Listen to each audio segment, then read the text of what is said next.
This ramp is awfully steep. Good afternoon, ladies. Good afternoon. Welcome to Lotus. See, ladies, see? Lapis. Real lapis, huh? Real amber. Very nice, very cheap, yes. Look, lady, real scarab. Big King Ramesses, huh? Miss Foley, folks, and Miss Grant. Oh, yes. I have very nice cabins for you. 15 and 16. The nicest cabins on board. Take us there, please. Christina, you can't touch my coat. No, don't let him have it. Keep it yourself. I have it. Look, lady, real lapis, huh? Scarab, King Ramesses, No, yes, I yes, really don't want anything. Oh, you go donkey riding when you come back, huh? Yes, I give you cards, see, donkey rider, huh? I got very good donkey. My donkey, whiskey and soda. That very good donkey, yes, yes, huh? He hung. You like postcard? Yes, yes, yes, yes. I got very good postcards here, yes. You English lady. Yes, yes. King George, Queen Elizabeth. Hip, hip, hooray! Very nice postcards here, yes. Temple of Philae. Tomb King Tutankhamun. Tut, tut, tut. Yes. English Church Cairo, see? Very nice, very nice.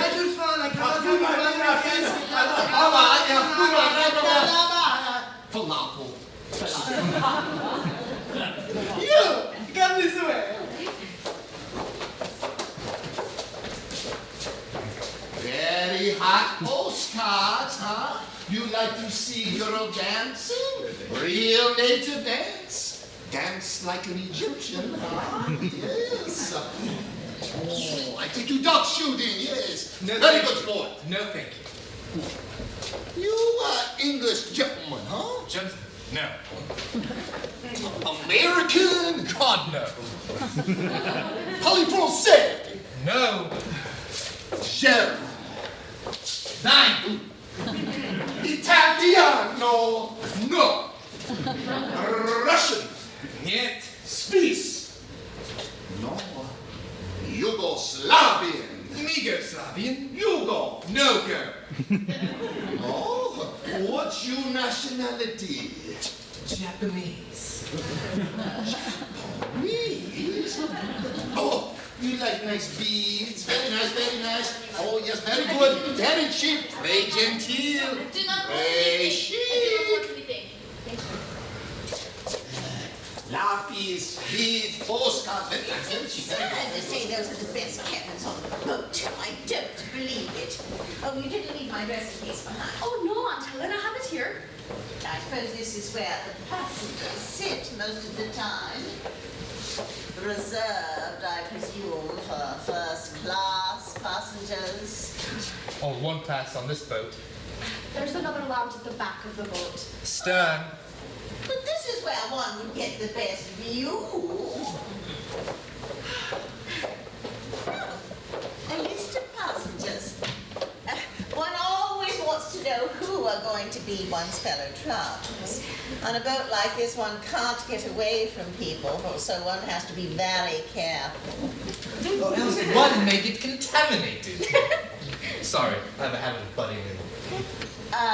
Canon Ambrose Pennefather. Now that sounds quite nice. I wonder if he's one of the Yorkshire Pennefathers. Of course, in the church, one never knows these days. Let me see, who else? Oh, Dr. Besner, foreign. Mr. William Smith. Negligible. Miss Folliot Phones. Oh, dear me. They spelt it with a big F. Laissez Majesty. Miss Christina Grant. Oh, Mr. and Mrs. Simon Mostyn and maid. I do believe that is Kay Ridgway. Oh, Aunt Helen, how exciting! Do you really think that's her? On her honeymoon, I presume. That's got to be it. The wedding was a fortnight ago. I read all about it in the Tatler back at the hotel. Oh, well, that would be most interesting. They say that she threw over Lord Edgbaston for this young Mostyn. He's one of the Devonshire Mostyns. Or was a rat. Oh, Stuart, come here. I do not like my cabin. A very nice cabin. Very good. It's all afternoon sun. That is exactly what I complain of. It will be too hot. No. A very nice breeze from Vodka. Very pleasant. I want cabins on this side of the boat. All right. I'll show you. Yeah, Christina, you stay here. I don't want my things left. Now, is all the drinking water on this boat very fresh? Is it boiled? It's too bad they spelled your aunt's name with a large F. That's always happening. It's not really sensible, come to think of it, to spell a name with 2 small F's. It's one of our incomprehensible English whimsies. Are you going to Wadi Hosland back for the trip on to Khartoum? Oh, just for the trip.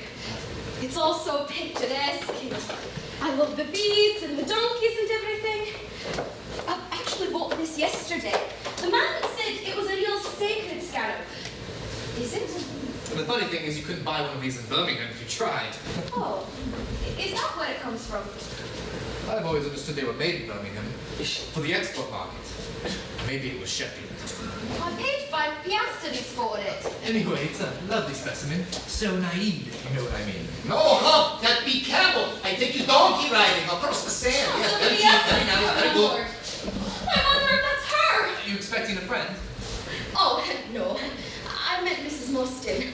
She's on her honeymoon. You've probably read about her, actually. Kay Ridgway. Her father was the great financier, and they say she's the richest girl in England. Yes, that must be very bad for her. Well, she's not only rich, she's absolutely lovely. And she's just made a romantic marriage. Think of being rich and lovely and having everything you want in the world. I'd rather not think of it. It makes me feel sick. There have been pictures of her in all the papers. And why should there be? Why should anyone want to look at photos of an idle, useless girl who's never done a handstand in her life? Why not photos of decent factory girls going to their day's work? Who would want to look at pictures of them? I wouldn't. Do you despise the workers of the world? Oh, no, not at all. I'm one of them myself. I work in Edinburgh as a shorthand typist. But I wouldn't pay good money for a paper to look at pictures of shorthand typist or factory girls. You've no proper sense of the dignity of labor. Oh, and do you do an awful lot of work yourself? I'm studying conditions at the moment. I intend to work extremely hard. Well, maybe when you do, you'll understand that there is something such as romance. And when a girl like Kay Ridgway, who could have married anybody, marries a man with no money at all, and is very good looking, and they're on their honeymoon, and they're going to be on the same boat, well, that's just too thrilling for words. I see. You've got what used to be called the novelette mind. Well, now, there's no call to be rude.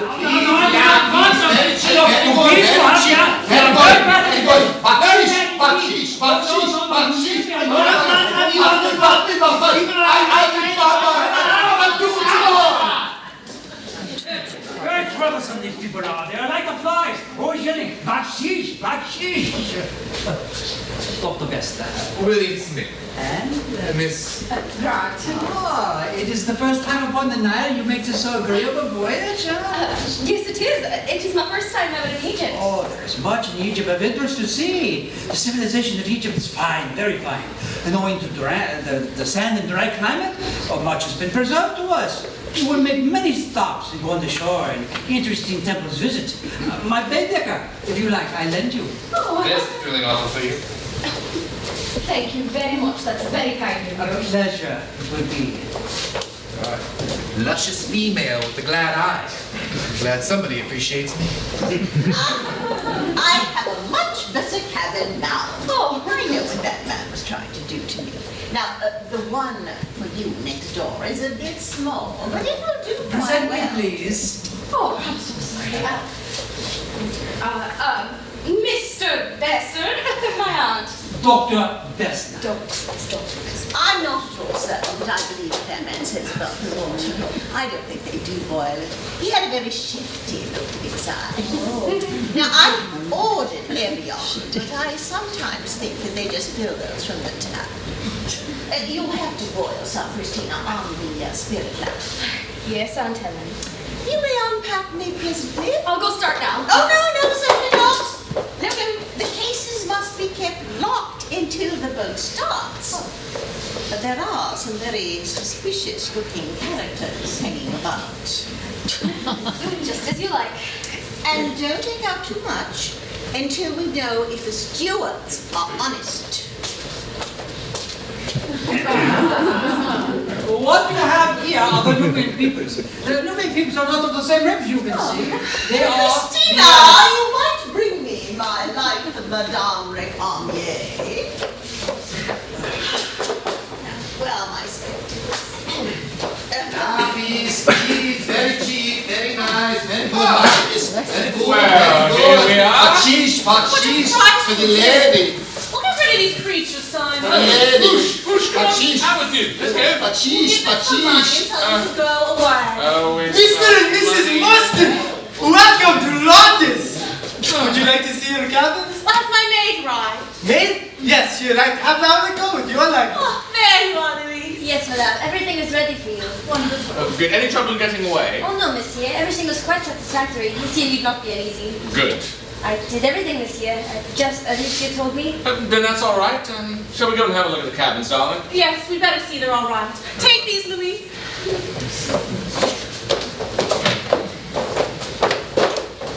Quite like royalty. Oh, isn't she just lovely? Pity they forgot the red carpet. You like nice beads, huh? You like postcard? All gentlemen like postcard. I show you, huh? Go away!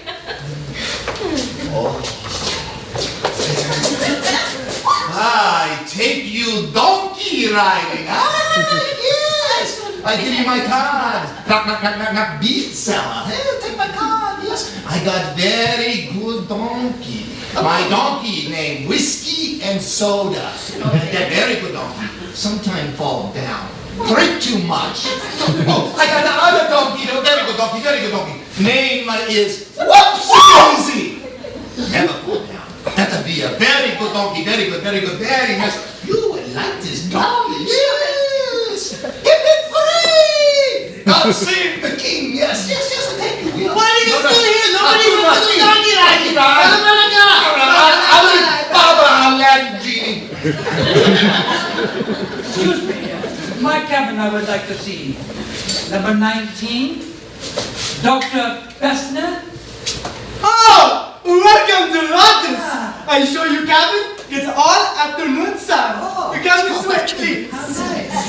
Dear Christina, I do wish you would use a little more savoir-faire.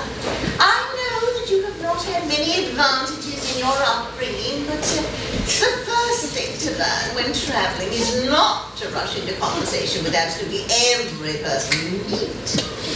Foreigners are particularly distressing. They are not as quick as English people to realize that they are not wanted. Bees, lapis, very cheap, very good. Yes. Looks like they've got another victim. What kind of fellow passenger have we got? Oh, God, parson. Look. Such an ill-bred young man. Bees, lapis, very cheap, very nice, very good. You like? Iftar ani. Oh, you like bees? Bakshish. Iftar ani.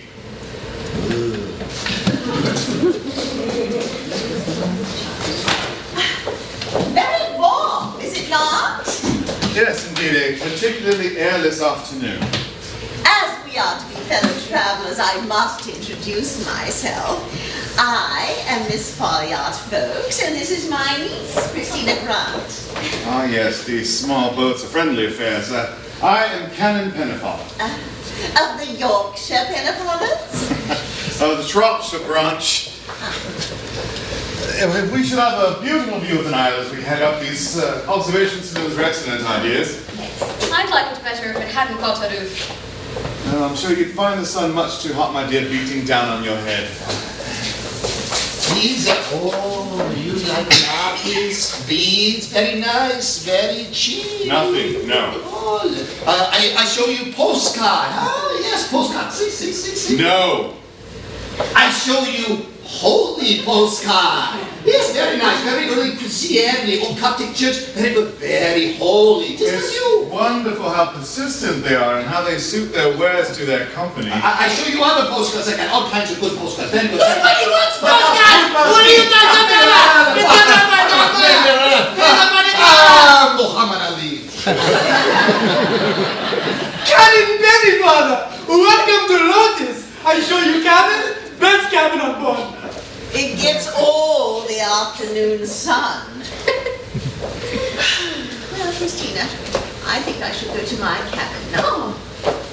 Bring my coat and the little handbag.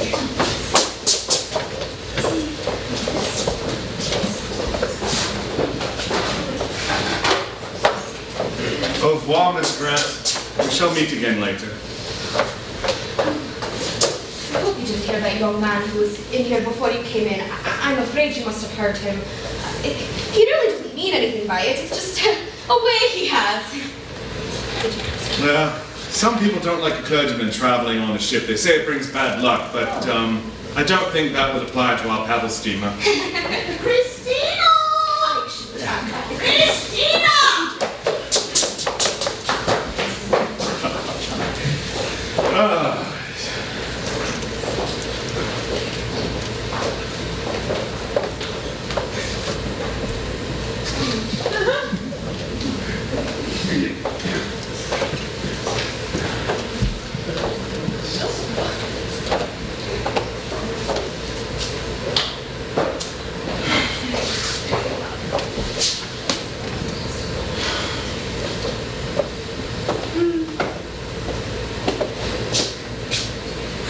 Are you satisfied, my sweet? Yes. Yes, I think I'm going to enjoy this. Oh, so am I. My lovely wife. Did you check to see if any more passengers would come on board? Oh, yes, everyone's arrived. The boat could start. Don't speak with the captain or whoever it is that's in charge and tell them to start at once. It's not due to leave for half an hour. Nonsense. Tell them to start now. I suppose it has to run to schedule. Not at all. It's usually just a question of tip. That's all. It always is. Oh, you don't know the world as well as I do, Simon. It's usually just a question of how much. I don't quite like doing that. Don't be pig-headed, darling. I want to get off as soon as possible. It's quite all right, Kate. Louise says so. Well, Louise isn't always as clever as she likes to think she is. I'd rather wish you'd get rid of that girl. She's got a nasty way of looking at you sometimes. Probably hates me. Though I can't imagine why. I do give her heaps of things. Still, I couldn't possibly part with her. She's simply marvelous with hair and nails and all that sort. Well, I'd be your lady's maid, Kate. I wonder what I'd look like with her very clumsy fingers in my hair. Nothing could keep you from looking the loveliest thing on God's earth. Are you enjoying your honeymoon? Oh, very much so. Good. Thank you. Well, I'm going. Why, Uncle Ambrose? Hey, my dear child, what an extraordinary surprise! Well, I thought you were in Palestine. Well, I was last week. I wrote to you at the King David Hotel in Jerusalem. Well, did you get my letter? My plans changed. Then you don't know. No, what? That I'm married. Married? Yes, married to Simon. Simon Mostyn. Simon, this is Father's dearest friend, my guardian, my Uncle Ambrose by courtesy. I've heard a lot about you, sir. It's a pleasure. We've never actually met, but I have seen you before. Oh, have you? But You haven't heard about our marriage? No, it must have been quite sudden, Kay. Oh, well, didn't want to waste any time. Oh dear, I hope you're not hurt terribly, darling, that we didn't wait for you to come back and marry us. But I need to know how long your Holy Land tour was going to last, and I simply didn't want to wait. And besides, I am over 21, so I needed your legal consent to marry. And I did write you just the loveliest letter, telling you all about Simon and everything, which it seems was just wasted labor as you never got it. I imagine I will get it someday. I'm sure it was to catch you at that hotel in Jerusalem. What a coincidence that you should actually be here on this boat. Now, Kay, you know that I don't believe there is anything such as chance. Well, anyways, it's just lovely that you're here. And now you and Simon can have a drink together and make friends. Oh, I'm going to go change. I will see you both later, darlings. What will you have, sir? I gather from what Kay said you're not a teetotaler. I am of the worldly order of clergy who enjoy the good things of this life. Take some wine for thy stomach's sake has always struck me as sound advice. Stomach's sake, eh? That's good. Well, I hope you don't mind my marrying Kay, sir. Of course, I hope you think I'm good enough for her. Not that anyone really ever could be. She's such an amazing creature. Like I said, I've seen you before, Mr. Marston. Make it Simon, won't you? And I'm afraid I don't quite remember from where. I don't think you would remember under the circumstances. Did you ring, sir? Oh, yes. What will you have, sir? I think perhaps a gin fizz. Lovely. Make that too. You were saying? I was saying that I saw you in a small restaurant in London, the Chateau d'Espagne. You were seated next to a woman who was not Kay. And you were speaking of the time when you would go to your honeymoon in Egypt. Oh. And you feel this needs some explanation? Frankly, yes. It was not so very long ago. And I suppose you think I married Kay for her money? Well, you're wrong. I'd gone after Kay to the world's end if she hadn't had a penny piece, and as a matter of fact, I'm rather glad you did see me in the Chateau d'Espagne. It makes it easy for me to tell you the whole thing, and God knows I want to tell someone. Yes? The woman you saw me with is Jacqueline de Severac. We were engaged to be married, and well, she was also Kay's best friend. I see. Don't misunderstand me. I hadn't known Kay then, but I heard Jackie talk about her. They went to school together at some small place in Paris, and well, Jackie's people lost all their money and they didn't see each other very often. But they wrote. Kay was just as fond as Jackie as ever. She would have given her all sorts of things, only Jackie was just too proud to take them. Wonderful, thank you. Thank you. Well, there we were, both poor as church mice, and well, I was out of a job as well, and things were looking rather blue. But Jackie heard that Kay's agent, the one who managed her Yorkshire property, had died, and what a marvelous chance it would be for me. I'm good at that sort of thing, country bred. Anyways, Jackie ran off to Kay, and Kay, being the sport that she is, said, of course she would give Jackie's fiancé the job. So I took it. Cheerio. And then? Oh, well, that's what I have to make you understand, sir. The moment I saw Kay, it was all over. It was as if Jackie didn't exist anymore. I'm very sort of the swine you like to think I am, but that's how it was. I love Jackie in a sort of way, but when Kay came, it was like the moon when the sun comes out. You just don't see the moon anymore. That's not a bad simile. Well, that's how it was. Kay was the sun, and I tried to fight against it, but it was no use, and, well, when I found out, she felt the same way about me. And Miss de Severac? Jackie took it hard. Very hard indeed, and, of course, I know I treated her so very badly. You and Kay? Oh, no. Kay had nothing to do with it. It's not her fault. I was feeling, well, restless. And then Kay came and she swept me off my feet. I had never met anyone so lovely. It was all so amazing. Everyone kowtowing to her, and then her singling out a poor fish like me. I see. Well, we felt there was no use hanging about. The sooner we got married, the better. We felt that Jackie would get over it quicker that way. Ah, yes, a convenient belief. And did she? She made certain threats, of course. Threats? Oh, she's half French, you know. Latin blood. A lot of melodramatic nonsense about shooting us both, and I never would have been surprised at her taking a pot shot at me, but I never would have imagined that she'd react in this way. In what way? I'm telling this thing awfully bad, sir. Kay and I went on our honeymoon to Venice. The first thing we saw when we got to Daniele's was Jackie sitting in the lounge. And for a minute or two, I was afraid of trouble, but she was quite polite, just expressed surprise in seeing us, and what a coincidence it was, and naturally I thought it was a coincidence, just a bit of bad luck. Anyways, we decided to push on, so we caught an early boat from Trieste. Dashed it when we got on board. Jackie wasn't there. It seemed she was going to Egypt too. It was damn awkward, so it really was. Yes, I can imagine that. And to come to the point, when we landed in Egypt, we went to the Mena House near Cairo. Jackie said she was going to Luxor. Only when we came down to dinner the first night, she was there. Very interesting. And yes, ingenious. And I must admit, I absolutely saw red. And afterwards, I went to her, I tackled her, and I accused her of following us around. But she was just cool as a cucumber, just smiled sweetly and said it was odd how we always seem to show up the same places. I told her it got to stop. And what had she to say to that? Well, she said surely there's no law against me stopping at the same hotel as you and Kay, and well, she had me there.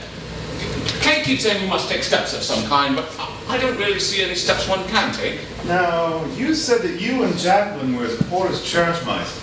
How then does she afford the expense of traveler? I mean, it must be quite heavy. That's very clever of you. You know, I never thought about that before.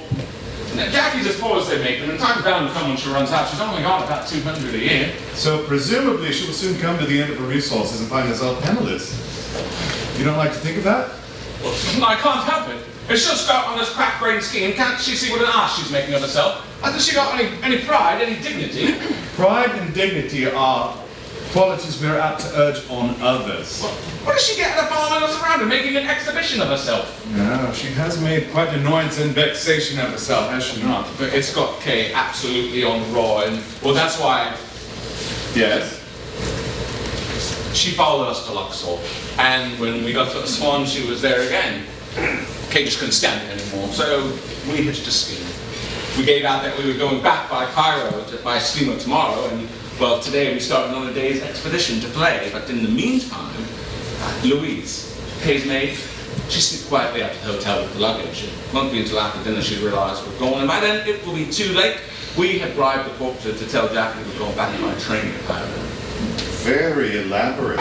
So you see, nothing she can do about it. Even if she realizes where we've really gone, she can only come after us by the next boat. And Kay's idea is to fly from East Africa to Khartoum, or even Cape. And you like this scheme? No, it's neither more nor less than running away, and that just really sticks in my gizzard. I'm all for standing firm and seeing it through. I don't like the idea of running away from a girl. It seems a coward. But Kay. Okay. Kay's nerves are all shot to pieces. She feels we must get away. I'm glad I told you all this, sir. I'm glad we ran into you. I don't imagine you think much of me. Although I do love Kay, and I'll always do every mortal thing that she wants. No, young man, you mustn't do that. Kay has had her way far too often. You must stand up to her. Well, here I am. Got a drink for me? Of course. Have you persuaded Uncle Ambrose that you're the right husband for me? He says I ought to beat you. How discerning of you. Oh dear, what fun we're going to have. The sunsets here are wonderful.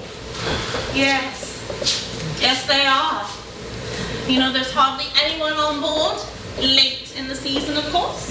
We shall practically have the boat to ourselves. We can do just whatever we like. Well, that will be no novelty to you, Kay.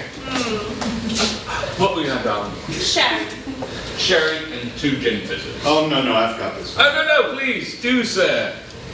Well, perhaps just this once. There you go. A sherry and 2 gin fizzes, and this one's watered down. You can take it back, thank you. By the way, Kay, I'd like £1,000. I'm sorry, £1,000? Conscience money. Don't look so surprised, darling. Uncle Ambrose always does this sort of thing. He's kind of moral gangster.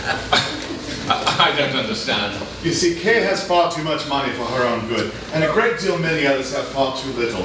I endeavor to readjust the balance. Blank check form. I never ask for alms, I demand them.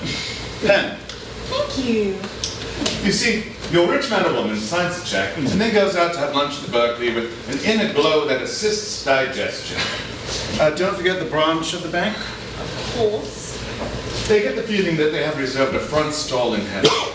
You know, you really are the most cynical clergyman I've ever met. You don't even say thank you. Why should I? I'm merely assisting you in making a good investment. In the 1 or 2 minutes, we start now. Scenery, very fine. Well, here's to our trip. Come now. Kay, please, sign. £1,000 is a lot of money. It won't do much, but it will do something. Uncle Ambrose has some wonderful scheme for rebuilding a new England. Self-sustaining communities and industries, a Christianized Soviet, it seems to me. You don't understand it because you're not interested. But you do have your place in the scheme. The lowest place. Supplying funds.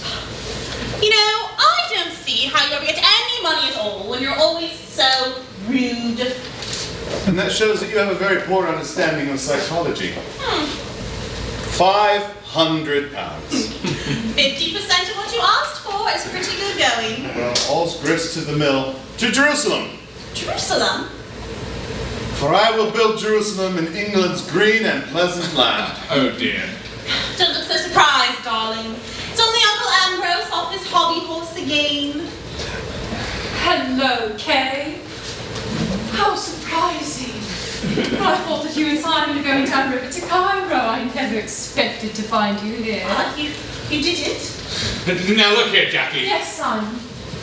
How hot you look. It is hot, isn't it? Yes. It's the gloss here.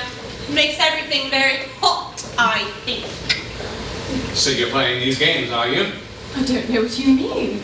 I thought the trip up to the Second Cataract sounded so interesting. Oh, cut it out, Jackie. But surely, Simon, you and Kay were going to Cairo tomorrow. Everybody in the hotel was saying so.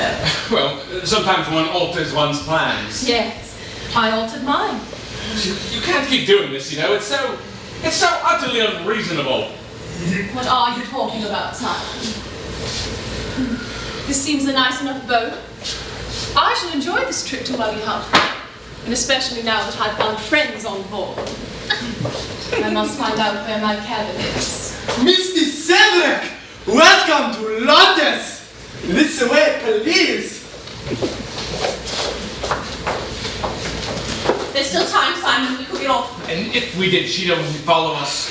I wish I could make you see that running away only plays into her hands. But no, we've got to stand firm and beat her at her own game. Otherwise, she'll see she's got us rattled and it just spurs her on.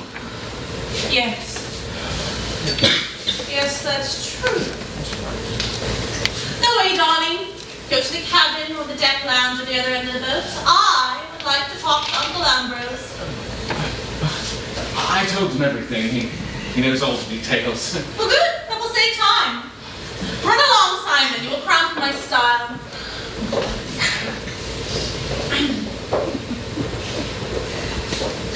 Uncle Ambrose, you've got to help me. In what way? Simon's told you all about this. This incredible persecution. Jackie is making herself utterly ridiculous. But all the same, it's got to stop. You've got to stop it. Indeed. And how do you suggest I should go about this? Talk to her. Show her what a fool she's making of herself. Threaten her. Tell her we shall take proceedings. She has a perfect right to travel on this boat, eh? Well, appeal to her. Appeal to her pride and self-respect. Show her how undignified it is to go running after a man who doesn't want her. Have you any reason to believe she would listen to me? Well, people do listen to you. You have something about you that makes them listen. Oh, I am to appeal to her better nature, am I? Yes. Get her to give up this silly persecution. Why do you mind so much? Wouldn't anybody? It's maddening. I can't stand it. But you'll have to stand it, won't you? What do you mean? Well, that there isn't any way out. You can bear this thing well, or you can bear this thing badly, but you can't refuse to bear a thing that exists and that you cannot alter. Well, when we get to Guadalajara, I will charter an aeroplane and we will fly off into the wilds. Fugitives! Okay, sit down, please.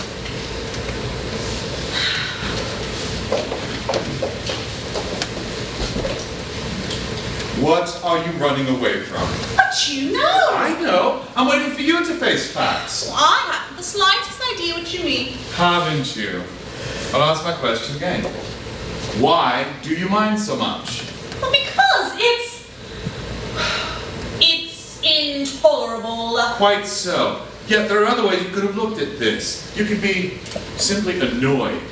Or you could feel pity for your friend with whom you have loved. Should feel so hurt as to cast aside all conventions. But instead, you've let this get right under your skin. It's yourself you're running away from, Kay. Look, you've had a happy life. You've always been kindly and generous. And you've always had good reason to think well of yourself. Naturally, you don't like to feel guilty. What do you mean by guilty? And the Lord sent Nathan unto David, and he came unto him and said unto him, In the city there were two men, one rich, the other poor. The rich man had exceeding many flocks and herds. The poor man had nothing, save for one little ewe lamb. And the rich man took the poor man's ewe lamb. It wasn't like that at all. And David said to Nathan, As the Lord liveth, the man that has done this thing is worthy to die, because he has done this thing and had no pity. And Nathan said to David, Thou art the man. Well, it wasn't like that at all, I tell you. Simon and Jackie weren't the least bit suited to each other. He realized that as soon as he met me. What do you think he ought to have done? Gone through with it? Made 3 lives miserable? He couldn't have made Jackie happy if he wasn't happy himself. That is always assumed, a convenient assumption. Surely it is better to rectify a mistake before it is too late. The only common sense thing for Simon to do is tell Jackie the truth. You'd think if she was so fond of him, she'd want to put his happiness first. Oh, how young you are, Kay. Well, what's wrong with that? Nothing. You were always very fond of Jackie, yes? Yes! Yes, of course. She was my dearest friend at school. I was devoted to her always. And she to you? Yes! And she came to you and asked you for help, to give the man she loved a job so that they could marry. Yes. You've always had everything you wanted, haven't you, Kay? There's never been a reason for you not to have it. There was a reason this time. What are you trying to say? Are you blaming me for everything? I'm saying there was a moment right at the beginning when you could have stopped. You saw Simon Marston and he attracted you. He was dazzled by you. You could have held your hand. You could have said, Jackie is my friend and he is Jackie's man. But Kay had to have what she wanted. And like King David, you stretched out your hand and took the poor man's ewe lamb. You're dreadfully unfair. Simon Marston is a weak man, one can see that. I think the initiative came from you. Well, what does it matter now? The past is the past. One can't go back. Exactly. The past conditions the future. Well, then what am I going to do about all this? My dear, I don't think there is anything you can do. Are you saying I'm going to have to live with this? It seems so. And you won't help me? I don't think I want to help you. There are others I should rather like to help. Oh. Oh, I don't think I like your attitude. Kay, let me ask you a question, just as a matter of curiosity. Why, since you're running away... I'm not running away. Running away? Why didn't you just hire a private to hobby? Jacqueline could not have followed you onto that. Well, of course I thought of that. I'm not a perfect idiot. Simon. You have no idea the trouble I've had with that man. He makes such an extraordinarily heavy weather because I'm the one who has all the money. As if it mattered which of us has it. Of course it matters, Kay, from a man's point of view. Well, anyway, Simon's been difficult, to say the least. He hates what he calls living off me, and the only way I could appease him is if I let the honeymoon be what he called his show. So I gave in. He hasn't let me spend a penny. The poor dear had stocks and shares and he sold out, and he's just been so happy I haven't had the heart to protest. But a private hobby would be quite out of the question for him to afford, and so I didn't dare suggest that I should. Well, I must say, I think a great deal more of your Simon for taking that stand. Well, I think it's stupid. As if money mattered. Of course it doesn't matter to you. You've always had plenty of it. Why are you so against me? I think you are most unkind.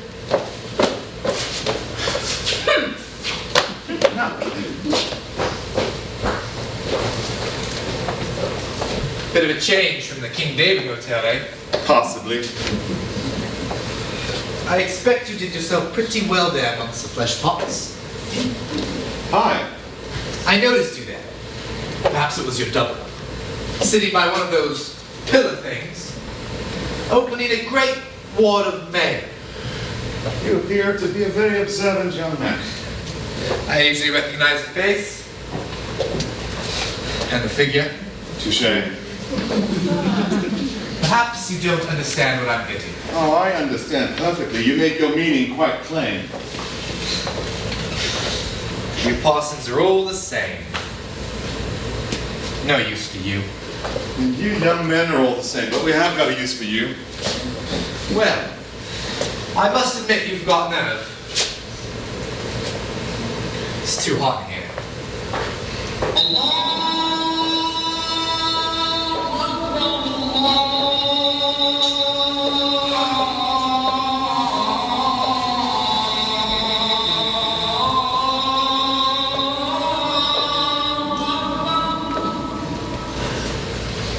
We shall be leaving in a minute or two. Up ahead what the old Egyptians called the hidden horizon. Hidden horizon. Something I would like to say to you, Mr. Severac. I'm sure there is. Let's get on with it. I know who you are, of course. Kay's often talked of you. You're supposed to have the gift of eloquence. Go on, I'm waiting. Will I be a good girl and leave dear, persecuted Kay alone? That's it, isn't it? I would put it differently. I'm sure you would. It wouldn't be as crude as that. You think you know what I'm going to say? I'm sure of it. Indeed. Well, what I've got to say is this. Bury your dead. What? Bury your dead. Give up the past. Look to the future. What has been done cannot be undone, and bitterness certainly won't undo it. You are young. Time will heal you. You're quite wrong. I'm not suffering, I'm enjoying myself. Did you see their faces when I walked in this evening? Oh yes, I'm enjoying myself. And that is the worst part of it. You're rather harsh, aren't you, about my little amusements? But then of course they've upset dear Kay, so I must give them up. I'm not thinking about Kay. The harm you're doing won't do anything to her, and only hurt yourself. What, my soul? You're afraid of the word? I'm not. Look, you've got a few minutes. Get off the book. Go make a new life for yourself. You don't understand. Simon is my life. We loved each other. I know how much you cared for him. No, we loved each other, I tell you. And I trusted Kay. She was my best friend. I've never even been jealous of all she had, and I hadn't. All her life, Kay's been able to buy anything she wanted. She's never denied herself anything.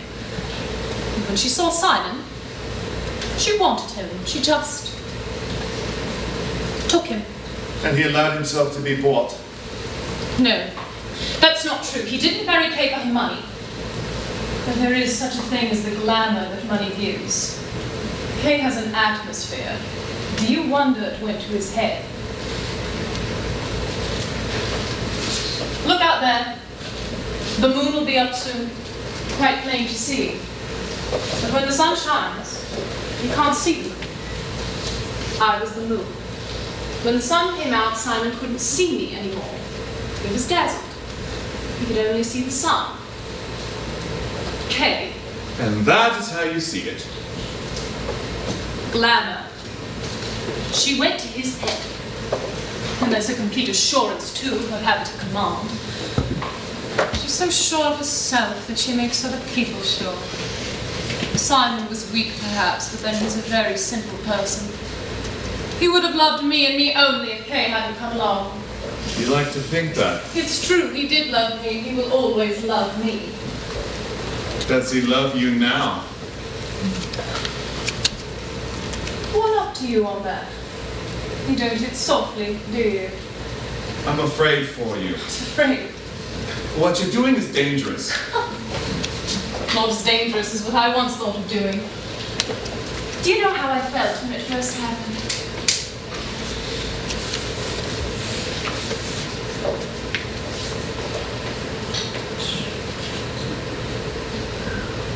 J.S.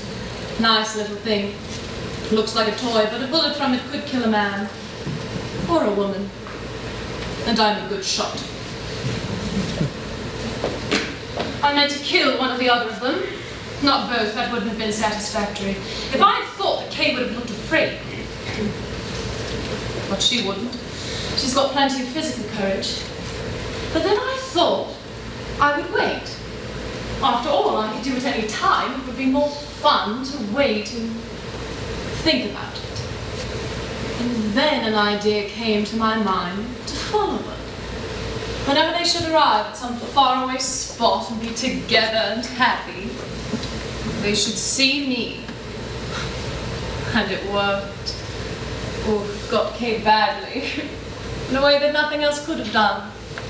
And that's when I began to enjoy myself. There's nothing she can do about it. I'm always perfectly pleasant and polite. And it's poisoning everything. Everything for them.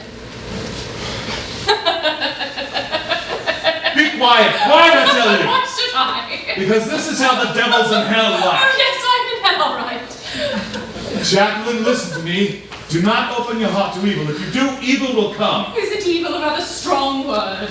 It is the only word. You can't stop me. No, I cannot stop you. Yes, even if I were to kill her, you couldn't stop me. No. Is it so wrong to kill a person who's taken away everything that you had in the world? Is it? Is it? Yes. We ought to approve of my present scheme of revenge. Because as long as it works, I shan't use that pistol. But I'm afraid sometimes. What are you afraid of? Sometimes everything goes red. I want to hurt her. I want to stick a knife into her. I want to hold my dear little pistol close against her head and pull the trigger just so. Look, we're casting off now. For the last time, I beg of you. Not for Kay's peace of mind, but for your own lasting peace and future happiness. Give up this journey. Get off the boat. I almost wish I could. You can. There comes a time in every journey, a moment when one can turn back before it's too late. This is your moment. We start now. Bismillah Rahman Rahim. What was that you said? What most Mohammedans say at the start of a journey. In the name of Allah, the compassionate, the merciful. Can you say that on the start of your journey? I wish you hadn't been on board. I simply can't stand it anymore. Okay, we must go through with this. Yes. We've got to go through with it. I can tell you that. And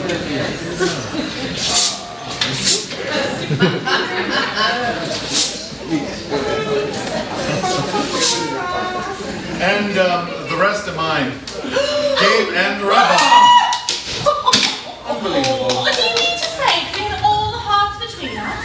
Well, why didn't you lead with them? We only had ace, queen, and another. And I only had 5 to the king and not another in my hand. Uncle Ambrose, you wicked old man. You actually got in with the ace of diamonds, but you led with the knave of hearts. How many had you? Knave Singleton. I had to frighten you off the heart suit. I'd have been terrible off had you led with one. You know, poker ought to be your game, sir. Oh, he's got a regular poker face. Canon Telefather, I think we ought to take credit for our tactics. That makes 900 points. I believe that's 700. Oh, and despite the poker face, most honourable over the score, I'm awfully slack. I never had that bad. Distrust my opponents. Simon is dreadfully lazy. I usually keep score, but I'm just so tired this evening. I think I'm going to go to bed. Simon, be a dear and play for me. Of course. It's the sightseeing that's got you tired. Yes, but wasn't Arbor Sibyl just wonderful? Oh, I wouldn't have missed it for the world. I can't help but feeling like we should have gone back this evening with the others. You know, the Jogo man said you can see far more detail in the wall painting with that artificial light. My dear Mrs. Marston, the details are sometimes not quite nice. I often find the dragomen are very insistent on certain aspects of Egyptian mythology and others. Indeed. I find the dragoman to be the soul of delicacy. Quite disappointingly so. Well, that just shows the purity of your own mind, dear Canon. Where is my velvet scarf? Christina? Where's Christina? Oh, of course. She went ashore. Most inconsiderate. How could she know what I would want when I walked or in the evening? Oh, young people always thinking of pleasure. Oh, dear Canon, pray do not trouble. I had it here before dinner. I know, I can't think. Oh, Mr. Marston. Oh, thank you. Pray do not trouble. Velvet. Purple velvet. Oh dear. Where can my scarf be? Most annoying of Christina not to look down at it properly. Canon, do you find that young people today have absolutely no consideration for their elders? Sometimes. And sometimes I find that their elders have very little consideration for them. Wasn't that fun? I think I hear our party returning. Well, Christina ought to have stayed here on board quietly with me, especially because that dreadful socialistic young man was going to be a part of the party. He is so common and so pushing. How was the temple by moonlight, Doctor? It was marvelous, quite interesting. The pictures on the wall of great interest are the marching of the Egyptian army led by Ramses to Kadesh on the north wall, and the leading by the king before the Ra-kite of many prisoners. Of course, the temple is dedicated to Ra. Thank you, Doctor. It's very enlightening, thank you. While you have been out enjoying yourself, Christina, I have been put to serious inconvenience. Where is my purple scarf? You had it before dinner, Aunt Helen, in here. Well, it isn't here now. Maybe it's in your cabin. I am not aware that scarves have legs. I brought it in here. The steward probably took it to your cabin while you were down at dinner. I'll go see. Don't rush off like that. Take my knitting and my glasses and my little shawl. There's no reason why I should have to carry everything. That's what I always say. If you own a dog's pony, keep it on the run. You might want to get off my knitting. Sorry. Social embarrassment makes people so clumsy. Their body parts. Poor little heretic. Sorry, dear, I must go to bed. So simply tired. Oh, now, I've got some transfers here for you to sign. Can't they wait until the morning, darling? This morning you said they would wait until tonight. Please, have a seat. All right. I must get this off from Muddy Hoff in the morning. All right. But you're not going to read that whole thing, are you? Well, of course. I always read everything before signing it. Father always taught me to. He always said one never knew some clerical error might have crept in. Clerical error. That's good. Kay is an excellent woman of business. Well, I've never read a legal document in my life. I wouldn't understand it if I did. I just sign on the dotted line, as I'm told. Indeed. Well, you can't go through the whole world thinking everyone's going to do you down. I find it pays to trust people. Father never trusted anyone. Yeah. Uncle Ambrose was the only man he believed in. That's why he left him as my guardian and trustee of my capital until I turned 25 or married. Father always said lawyers knew too much about how to evade the law. Marius Ridgway was a shrewd and able man, but he cared very little about his fellow men. Perhaps rightly. He also didn't understand how the clergy would stoop to subterfuge to get money for their own pet causes. You know, I suppose I've come into my capital now. Perhaps I will draft up a will in the morning and leave everything to your better and brighter England, scheme uncle. I don't think you will be induced to invest your money in such a wise way. And why not? Because the dividends are not payable in this world. Oh. You know, I wonder what it would be like to be really poor. Oh, you never know. Are you all so sure of that? The patience of the workers won't last forever. Oh, don't let's be political. Oh, I'm sorry, Uncle. Yeah, yes, I perhaps can't we take should it wait anymore this until evening. morning. Thank you for Yes. understanding. Good night, Uncle. Oh, it's been simply wonderful today. And you were right about facing one's fears. I've completely gotten over my silly nerve attacks. Thank you so much. Good night, darling. Good night, love. Mwah.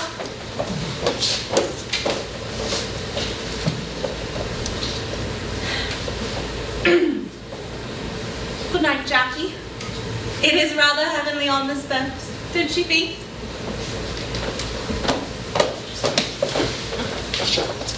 Good night, Jacqueline. She doesn't care anymore. Neither of them cares. They've got beyond me. I can't reach them anymore. They don't mind if I'm here or not. I can't hurt them anymore. Do you still want to hurt them? They shan't be happy together. They shan't. No, they shan't. I'll stop it somehow. You should not have come on this boat. All right. It's too late now. I can't go back. I've got to go on. Go on. It's been a long, hot day. Go back to your cabin, get some sleep. I couldn't sleep. Oh, yes, you could. No, it's too hot. Too still. It's the kind of evening when things snap.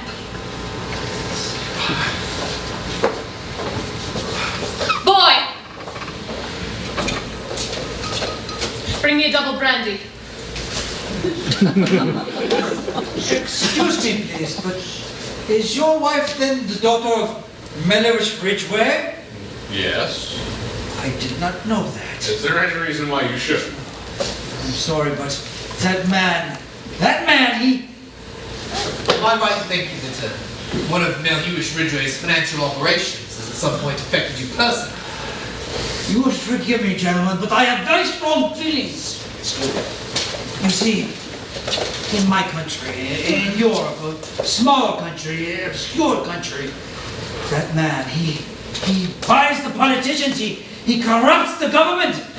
And those who get the concession, you understand it, it is not that they want the development. On the contrary, all is desolate and deserted. The ore, you see, would be a rival, and that must not be. But he just takes everything. The people, the peasants, they starve. And we who believed in it, we lose all we had. We are finished. Wiped out. My father and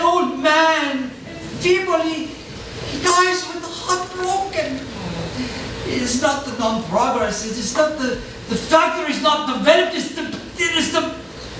Do you understand? Frankly, old boy, no. But I get the general idea. International finance, like some obscene spider, up to its usual tricks. An old man Ridgway, sitting in his office in London with a great big cigar, right at the center of the way. No offense, Marston, but Lewis Ridgway's methods are pretty common knowledge. His handsome donations to charity can't quite wipe out the taste of them. That's quite all right. I never met my father-in-law. He died many years before I met Kay, although perhaps some financial bird sailed nearly fair to the wind. I don't understand finances myself. I often wished I did. The little man on the back street, he would be thrown into prison. While the big man with the cigar, he would rob and cheat and stay within the law. It won't always be so. They too must suffer. Yes, suffer. They. Forgive me, I am upset. What have you been saying to upset poor Dr. Besser? Me? Nothing like that. Nothing at all. And why should you defend him? He's a foreigner, and foreigners are very sensitive and their feelings are easily hurt. What about my feelings? Your Aunt taunted me again with my inferior social position. You must forgive Aunt Helen. It's been a very tiring day for her, and the dust and sand affect her eyes, and... Darkness falls from the sky. Dust hath closed Helen's eyes. I wish it would. Boy! Get me another brandy.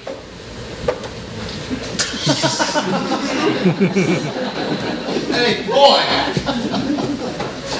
Bring me a pink gin. What about you, Christina? Oh, I wouldn't mind a lemonade. Too tame. Better make it a gin, please. Boston? Oh, no, I'm fine. Thank you. He was her man, and he done her wrong. It was such a lovely night. It's beautiful moonlight. Yes, real honeymoon night.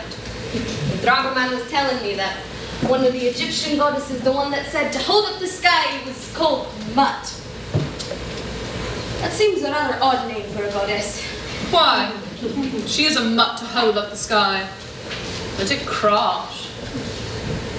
Come and sit by me, Christina. We'll drink together. Oh, it's getting really late. I should just be going to bed. Nonsense, the night is yet young. I want you to tell me all about yourself. Oh, well, there's not much to tell. No. Right. Here's to crime. Boy, you can bring me another. Talking of crime, I feel something should be done about your aunt. A nice little dose of arsenic, for instance. You're very rude about my aunt. Come now, you can't tell me you actually like the woman. Aunt Helen has been very good to me, bringing me abroad and everything. Including treating you as a slave. Come on, haven't you got any spirit? Don't you know you're just as good as she is? Oh, but I'm not. All that you mean is that she's rich and you're poor. Not at all. Aunt Helen is highly educated and very cultured. Culture, education, they mean nothing at all. No, I believe it's her digestion that's wrong. Aunt Helen once ordered a special kind of pepsin. Would you like for me to get some of it for you to try? It might make you better tempered and better mannered. What's wrong with my manners? They're just atrocious. In that case, I wish you good night. Good night. I should just be going to bed myself. Oh, you can't go to bed. I won't let you go to bed. You want someone to talk to. Sit here, yeah? I know. Have another drink. I'm all right, thank you. But I really should just be going to bed. I forbid you to go to bed. Tell me about your life. Tell me all about your life. I told you there's not much to tell. I've lived in Edinburgh all my life. I've got one sister and two brothers. I work in an insurance office. I've always wanted to travel, and when Aunt Helen brought me on this trip, I could hardly believe it at first. It was like a dream coming true, and I'm just loving every minute of it. You're a happy sort of person, aren't you? God, I'd like to be you. But I'm sure. What I mean to say... What do you mean? Shall I tell you the story of my life? Oof. Simon would rather I didn't. You going to run away, Simon? It's getting late. Just the right time of night for telling hard luck stories. Or good luck stories like Christina's. Tell me, why hasn't your Aunt Helen ever taken you abroad before? Why does she let you slave away in the office? That's a family affair. Aunt Helen's sister married as Aunt Helen believed was beneath her, and that was my grandmother. Aunt Helen is my great aunt. But my father, who's a proud man, kept up the whole quarrel until recently. Very romantic. Isn't it, Simon? I like you, Christina. I like you very much. Don't go away and leave me, will you? I'm feeling very low tonight and I want someone to talk to. You won't leave me, will you? I'm thinking we all need some sleep. Boy! Boy! Get the steward, will you, Simon? I want another drink. The stewards have all gone to bed. It's after midnight, Jackie. I tell you, I want another drink. I think you've had quite enough to drink. What damn business is it of yours? None. You know, it's getting very late and I should just be going to No, you bed. mustn't. Do you know what Simon over there is afraid of? Oh. He's afraid that I'm going to tell you the story of my life. Oh, indeed. It's a rather sad story. He and I were engaged, you see. He was her man, but he done her wrong. Oh. Treated me rather badly. Didn't you, Simon? Oh, Jackie, you're drunk. Why don't you go to bed? If you're embarrassed, you better leave the room. No, I'm staying. You know, I really should just be going to bed. No! Sit down, you want to stay and hear what I've got to say. Do you know what I think? I think that Simon there is afraid of the scene. That's because you're so English. You're so reticent. You want me to behave decently, don't you? Decently, like a prep school boy. Well, that's all you are. A great, overgrown schoolboy. But you better get out of here quickly because I'm going to talk a lot. You damn fool. Do you think that you can treat me as you've done and get away with it? Well, answer me. I told you that I would kill you before I let you go to another woman, and you didn't believe that. Well, you're wrong. You're wrong. I've only been waiting, just waiting. You're my man! Do you hear that? You belong to me. I told you that I would kill you and I meant it. So answer me. Well, can you answer me? God, for God's sake, you're making a fool of yourself! Oh, I'm making a fool of myself, am I? Oh, yes, you are. I'll kill you. Yes, I'll kill you. I'll shoot you like a dog. Jackie! Like a Jackie, dirty come on now! dog. Jackie! Run away!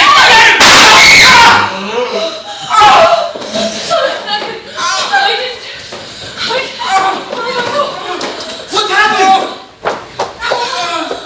Nothing, just a bit of fun. Don't pray. Just go away. Go on, understand? Not come back. What did happen? Oh my God, I shot you. I shot you. Just get her out of here. We've got to keep this quiet, you understand? Take me to bed and have her knock her up with some dope or something to quiet her down. Right. Oh, please. Have her home here. Oh, I'll kill myself, Simon, please. Don't leave her. You're all right, boss. I don't know, I'm just... I'm bleeding a bit and I can't move my leg. Please, let me go. Quiet, Jackie.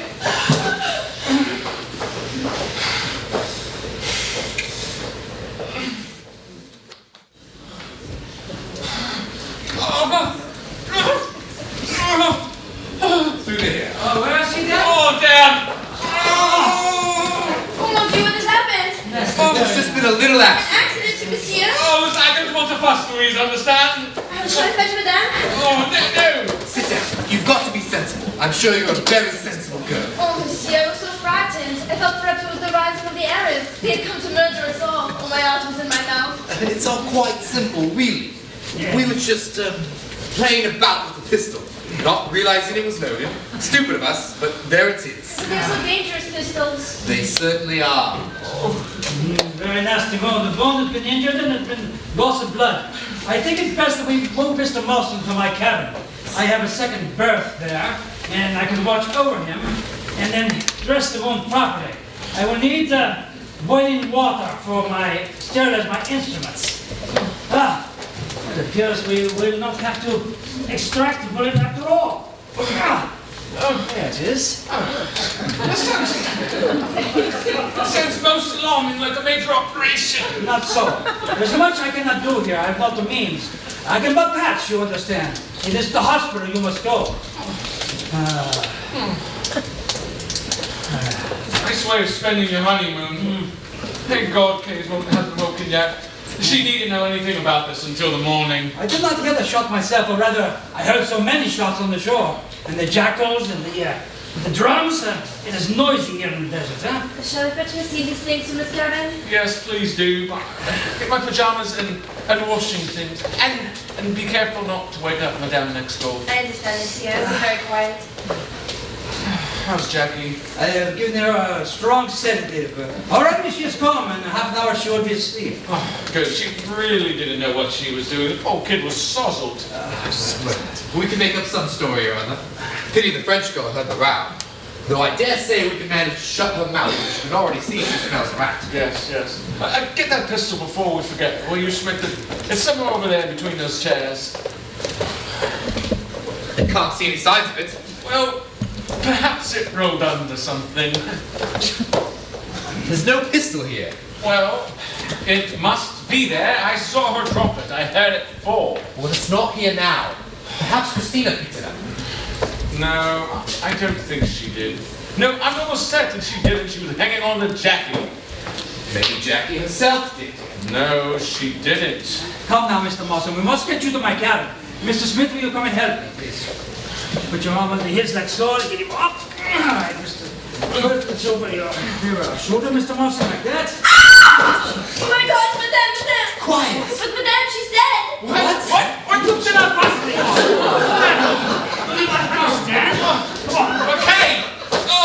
McKay, come on! Tell it out! Tell us! I went to Monsieur's cabin to get his pajamas, and the door to Madame's cabin was ajar. I moved slowly as not to wake her, but I smelled something. The same smell there isn't here, Monsieur. Yes, what? The smell there isn't when the gun is fired. I go to her bed, but she lies on her side, and I listen, but it's not yet breathing. I turn on the light, and that's when I see she's been shot through the head. Oh no, Kay! What just happened? What's going on? Who screamed? Kay must have been shot. Shot? Yes, we must go see who gone. Come on. I think Jackie killed Kay. At once. What's this? Someone's being shot? Mrs. Boston. Dead? The doctor's gone to see. Oh, this is very bad business.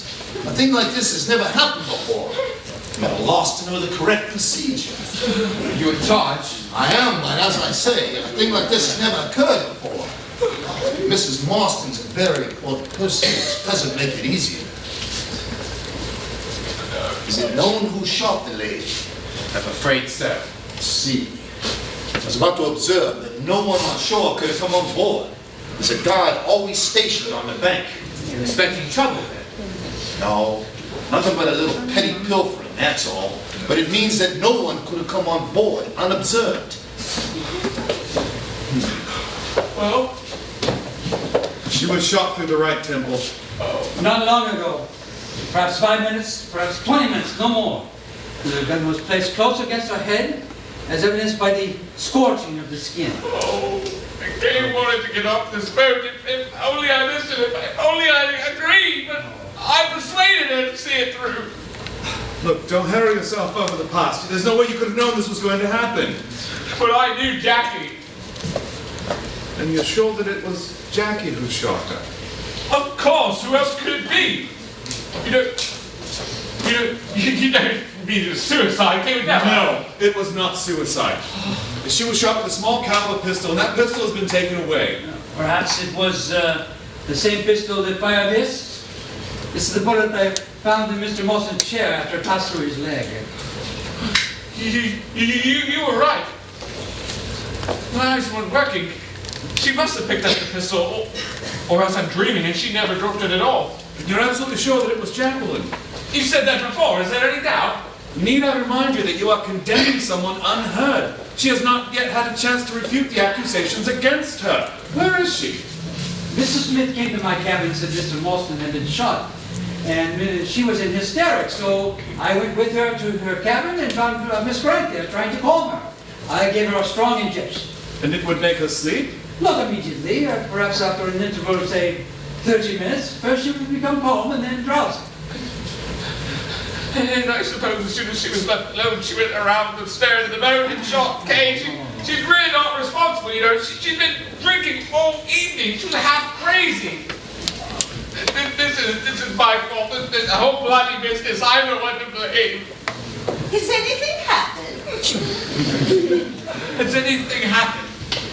Has anything happened? Oh, that's funny. That is just damn Quiet, Mr. Mostyn, quiet. Sorry, thank you, President. This is not good for you. Let me give you an injection, huh? No! You think I want to sleep? What is it? Mrs. Mostyn has been murdered, shot through the head. Shot? In her cabin? Oh, that's very close to mine. I might have been murdered. A mistake was made. I think it's disgraceful, absolutely disgraceful. Proper safeguard should be taken. The natives should not be allowed to climb aboard in the night. Nobody has come aboard this fully, folks. Nobody. Nobody. Well then, Oh, no, if your cabin is near that of Mrs. Mostyn, did you not hear the shot? no, I didn't hear anything. I see. Where is Christina? I should have thought that the least she could do would be to come and look after me. I might have had a serious heart attack with the shock. I might have been murdered. Where is Christina? Is she not in her cabin? No. Dr. Besner, will you please go to Miss de Severat's cabin and ask Miss de Severat to come here? Sir. I suppose my niece has been murdered and her body flung overboard. I'm sure there's a much less melodramatic explanation for her absence. There's absolutely no excuse for her not coming to look after me. It is entirely possible that Christina does not yet know there has been a murder on board. Where do you sleep? Pardon? Je demandais mademoiselle outre vos cabines. Oh, my cabin, monsieur. It is next to that of madame's. Beyond. You comprehend. Next door. And you did not hear the shot? Oh, yes, monsieur. I had the shot. But it woke me up, so I do not know what I had heard. I run along the deck and see monsieur has been shot in the leg. Naturally, this is the shot I think I hear. And you heard nothing else outside your cabin? No. And you saw nothing? What should I see, monsieur? I am asking you. I heard footsteps running past my cabin. Light, quick footsteps. Now, you just told me you heard nothing at all. Well, I know, but I meant the guy. Auntie? Oh, you wicked, heartless girl! Where have you been? What on earth's going on? I had to stay with Miss de Severat, and she wasn't well, and I didn't like to leave her. How long have you been with her? I've not left her at all. Not since you and I brought her to her cabin. I stayed with her, as you know, after you got Dr. Besner, and after he gave her the injections, she didn't seem to want to be left alone. So I stayed. Is that true? My God, is that true? Well, now, I'm not in the habit of telling lies, Mr. Mostyn, so I don't know what you mean. Don't be offended, Christy. This is frightfully important. When you came into that, Jackie was here in the saloon, wasn't she? Yes? And she didn't go anywhere until she went to you. And you didn't leave her, not for a minute, is that right? Of course, that's right. Dear God. What are you talking about? What's happened? Kay has been shot. Kay's been shot. Do you mean she's dead? I see, you thought that I'd shot her, but I didn't. We know that you didn't. I can't seem to take it in my head. I'm so terribly sleepy. Simon. Simon, I think it's okay. It's all right, Jackie dear, it's all right. It's you that I'm shocked. All right. Listen, Jack, try to stay awake. Try to stay awake and think. What did you do with the pistol after you shot me? Dropped it over there. Get her to her cabin. She's almost unconscious already. Now, Mr. Marston, I must insist. Let me give you a shot to help your pain and your swelling, and Mr. Smith can help me get you to her cabin, right? No, I tell you, no! My wife has been murdered.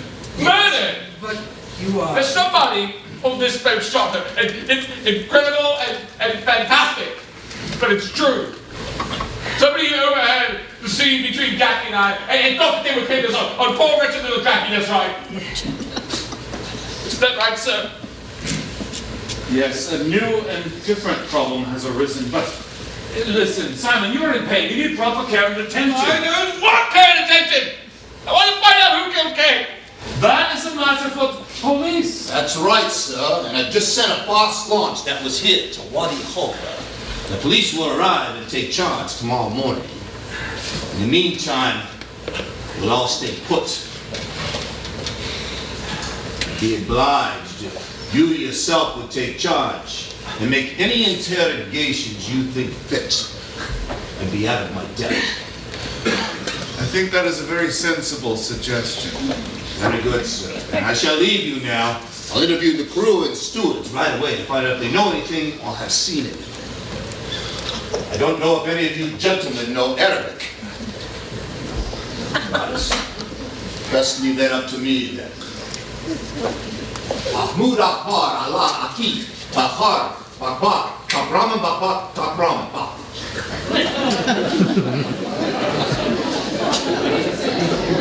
This is most distressing, dear Kevin. As you say, most distressing. Well, as there is nothing I can do, I think I will go to my cabin and try to get some sleep. Do send Christina to me. I cannot imagine why she feels an obligation to look after someone who is but a mere acquaintance. Just a moment, Miss Folliard, folks. Anything that anyone saw or heard tonight may be of importance. You say you heard footsteps outside your door. Do you recall what time that was? I really couldn't say. Were they running fore or aft? I really couldn't tell you. Thank you. Good night. But there is a draft in here tonight, huh?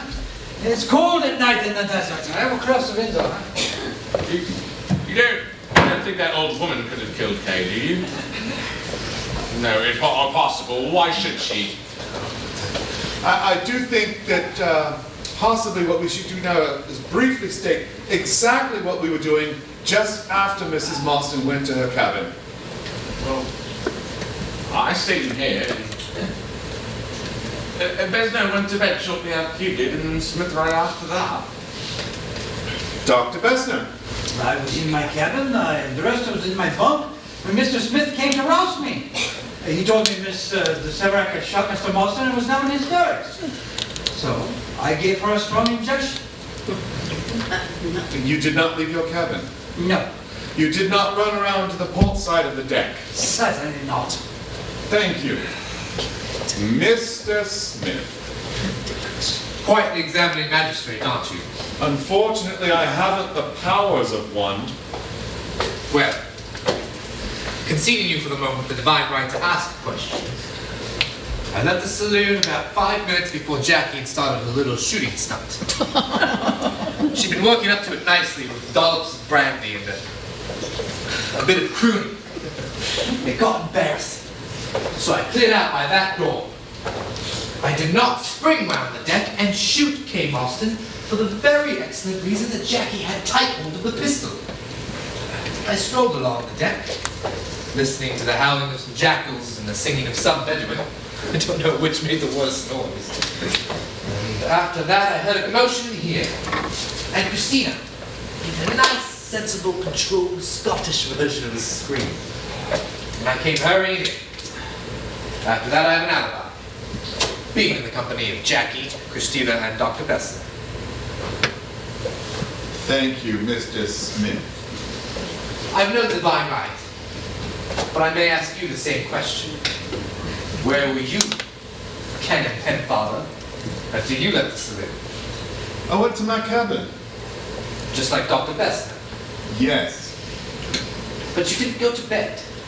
No, I was reading.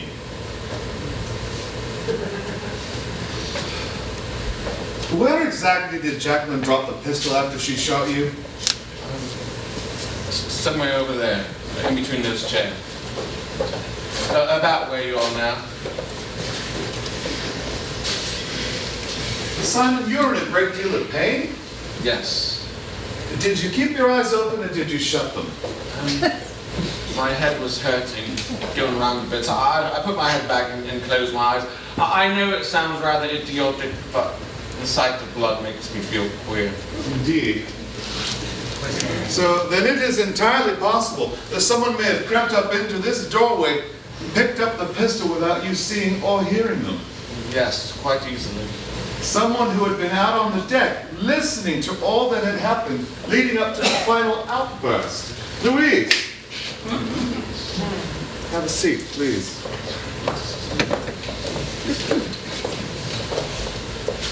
Have you been completely honest with us, my girl? Oh, monsieur, how can you doubt? Oh, I doubt. What do you know about this crime? Nothing, monsieur, nothing at all. Would you accuse me? Me, a young Instant histoire, Louise. Il fait de la vérité. Monsieur l'abbé, non vous doutez pas de moi. Madame Austin, elle a tenté d'esprit, tenté de beauty, tenté l'événement. J'ai donc commencé, je ne sais. A lance part de Blanc. What did you see or hear? What should I see, monsieur? Naturally, if I had looked out in time, I would have seen this monster, this assassin, whoever he was, leave that cabin. I would then know who he was. What can I say?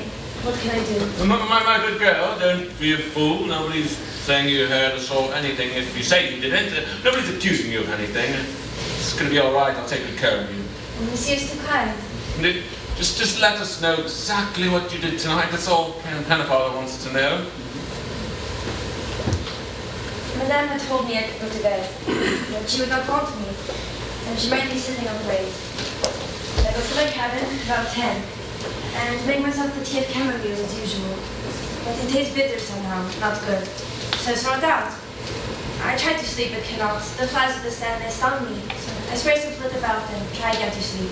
And then? And then, nothing. The sails of the Arabs, they are so noisy and never seem to sleep. It is without a doubt one of these Arabs that creep aboard and kill Madame. They are the hot blood and must hate these fair English women who are so arrogant. Did you hate your mistress, Louise? I, monsieur, I was devoted to Madame. I wonder. And monsieur, won't you protect me? The uncle of Madame is trying to say that I killed her. Perhaps you did. This is an outrage, c'est une fair. Oh, calm down, Louise. Just go to bed. Talk to you in the morning. Of course, monsieur. Good night.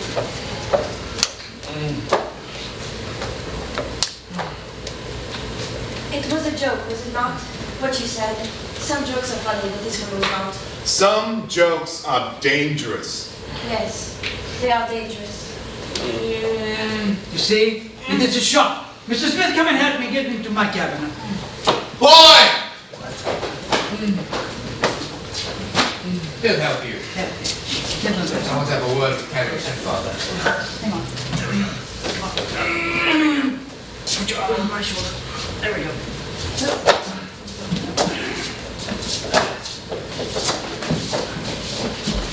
Well, Mr. Smith. Hope he's all right. Wouldn't suit your books if he pegged out, would it? I don't understand, young man. I mean that whereas Mrs. Marston read through all the documents before signing them, Simon Marston's a much more trusting fellow. Content to sign on the dotted line, eh?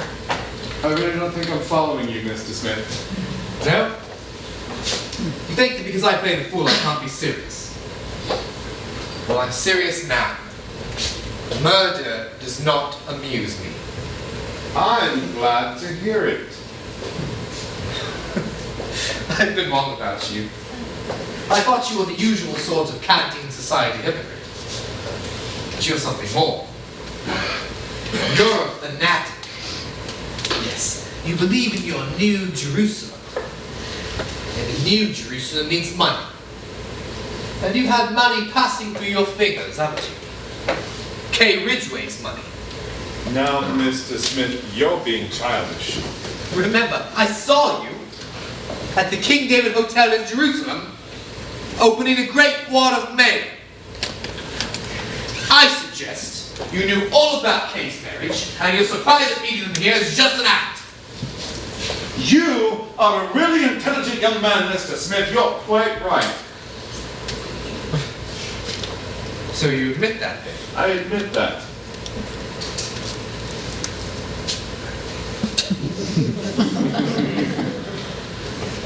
Well then. Well then, Mr. Smith.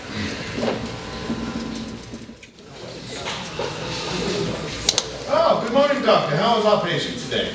I have done what can be done, but he must be got to hospital as soon as possible. I hope the police will soon arrive. I'd like an X-ray. There's much inflammation and a rise in temperature. But he has so many questions and refuses any further sedatives. Oh, that is understandable. Perhaps the shock of his wife's death must have been great. What have you here? Oh, yes. Now, these were fished out of the river this morning by a couple of boatmen. They were in a bundle stuck in the mud. There's a scarf, a handkerchief, a bottle, aha, and a pistol. But is it the right pistol? It is the pistol that Jacqueline shot Simon Mostyn with last night, JS. Ah, yes, and there's also the pistol with which Mrs. Mostyn was shot. Can you be sure? No, one cannot be sure. It is a matter for the police. The expert in, how do you say, ballistics. Only they can be sure a bullet was fired from a particular weapon. But it is the right caliber. And, let's see. 2 shots have been fired. Well, there can be no denying that. Perhaps I should not handle it, huh? Well, there can be no fingerprints. It's been soaking in river mud. What do we have here? Oh, look, there are bullet holes in it, huh? I think perhaps this was wrapped around the pistol, perhaps like so. The pistol was fired through it, perhaps in order to muffle the report, yes? Oh. Why, that's Aunt Helen's scarf.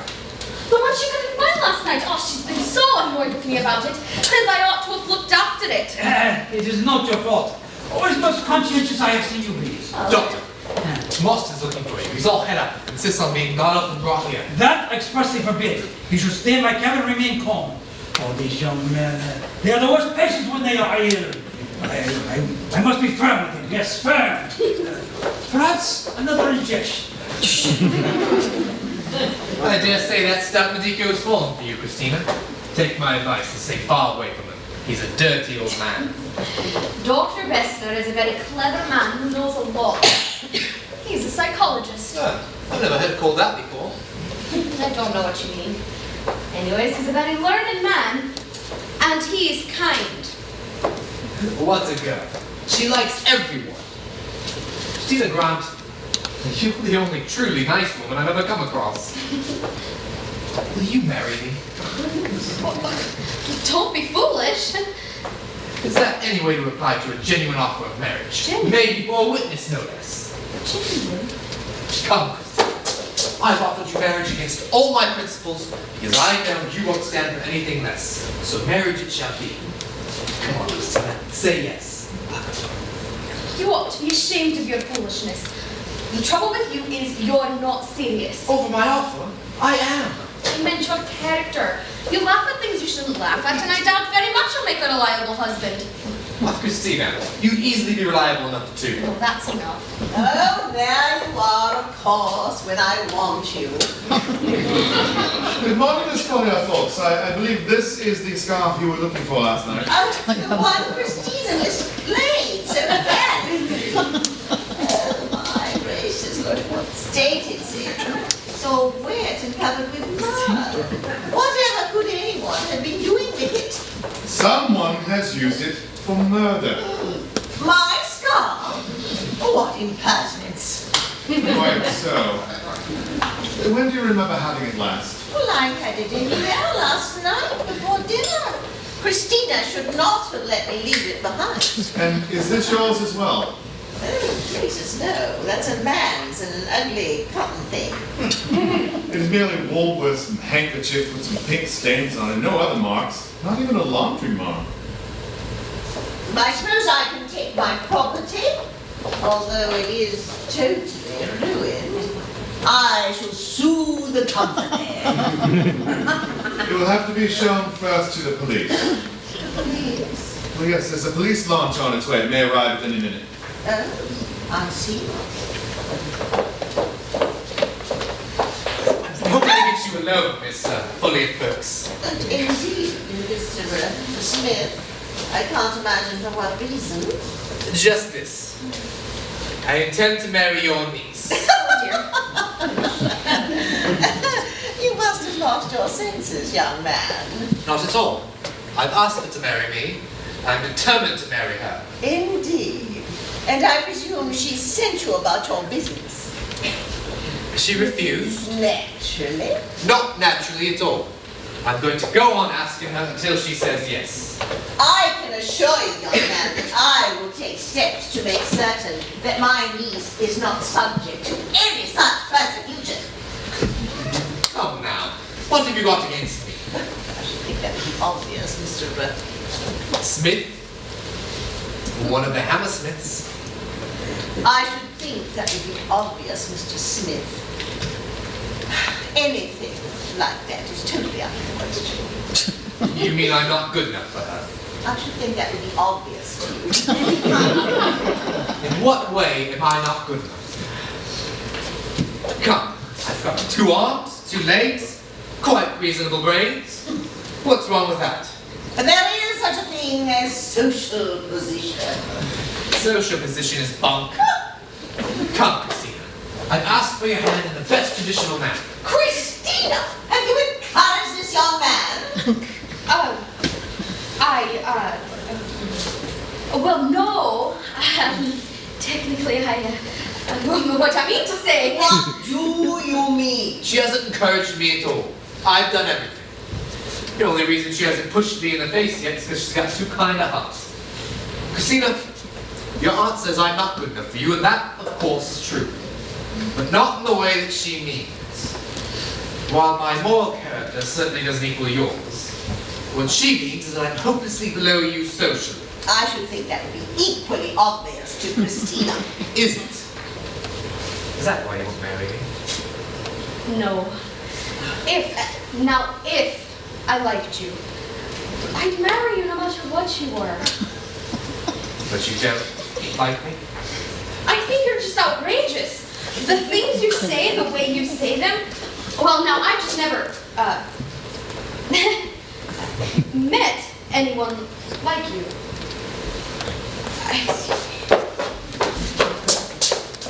Oh, dear. On the whole, I'd say that's not too bad a start. Cannon, would you make this young man leave this room at once? Oh, sir, if you do not leave this room at once, I will ring for the steward and have you put out. I've paid for my ticket. You can't possibly have me turned out of a public saloon. But I'll humor you. Auntie. Oh,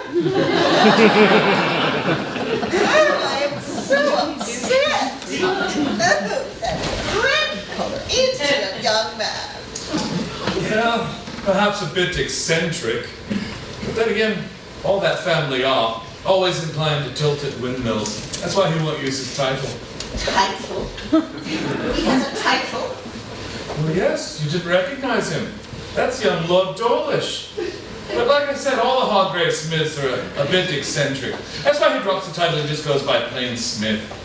A member of the Communist Party, I believe, but absolutely rolling in money. Indeed.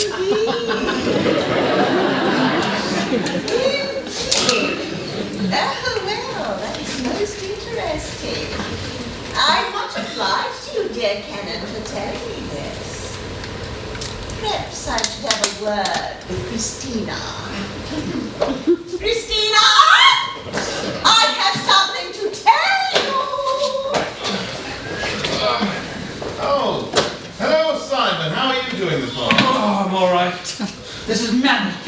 I tell you.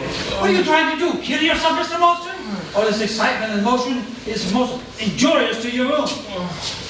Can't you see I can't sit quietly in your cabin being treated like an invalid? Did you realise my wife was shot last night? What the hell does it matter what happens to me? Not that anything will. I'm strong as a horse. Besides, I've got to be in the centre of things. I've got to know what's going on. I've got...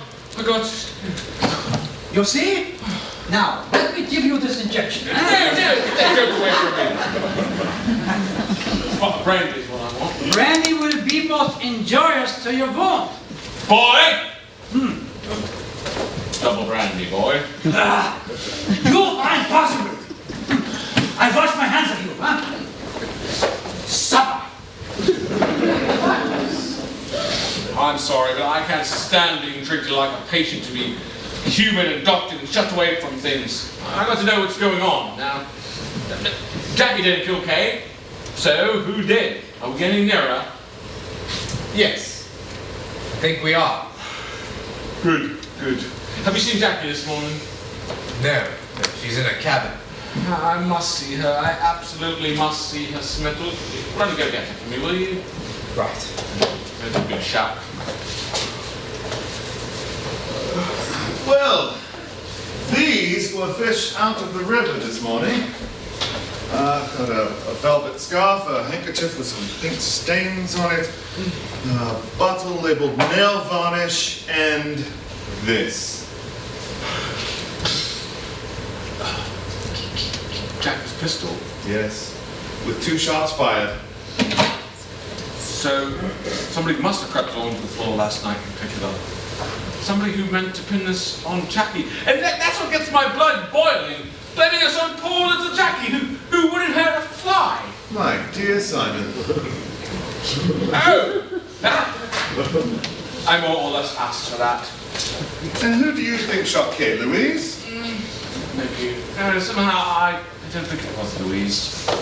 Well, the manner was a bit odd last night. Yes, she knows something, I'll grant you that. And I think I can get down to know what she knows. Dear? Oh, Simon, can you ever forgive me? I must have been mad, quite mad. No, not mad, just a bit tight, that's all. But I might have killed you. Not with a rotten little pea shooter like that. Your leg, perhaps you'll never walk again. Oh, now Jackie, listen, don't be maudlin. As soon as we get back to Swan, doctors will put x-rays to the leg just to see the damage and fix me up in no time. So, don't be all packed up. Thought you might be worried a bit. Worried a bit. You always were a bit hot-tempered. I'm a devil, that's what I am, a devil. Oh. But I didn't kill Kay, you do know that, don't you? No, of course, thank God, everybody knows that. Now listen, I think we have a chance to get to the truth of the matter through Louise. Through Louise? Yes, the Canon and I thought the man peculiar last night. We think she knows something. What could she know? Thank you. There's a chance that she looked out of the cabin last night and saw something or someone. But then, why doesn't she say so? Well, in my opinion, she's out for blackmail. Do you agree, sir? I believe there is every indication of it. Yes. In my opinion, there's only one way to make her speak. Bribery. Bribery in a big way. Well, isn't there? I'm sorry, I don't understand. Listen, if Louise tells what she knows, she'll send somebody to the scaffold, and well, consequently, she hopes to make large sums of money out of that person, you see. Yes. Horrible creature. I always thought she was a dangerous piece of goods, but that's besides the point.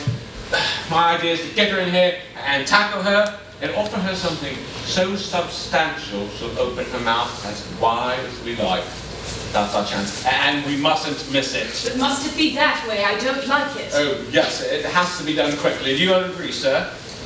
No. I am opposed to the idea of bribing a witness. I agree with Chaplin. I do not like it. But if it gets results... The entire principle is wrong. Listen, there's only one way to get that girl to say anything, and that's money. And do you even think she would tell you the truth? Of course she will. We made it worth her while. But tell me, was Kay really shot with my pistol? Do you know for certain? It was the same caliber. We won't know until the police have examined it. Somebody else on board might have had a pistol. Who? Besna has a 35, but that's a revolver. I am opposed to this idea of yours, Simon. Well, I'm sorry you don't agree, but I'm going to try just the same. I will not be a part of it. Well, at least stand by and hear how it goes. I will not help you in any way.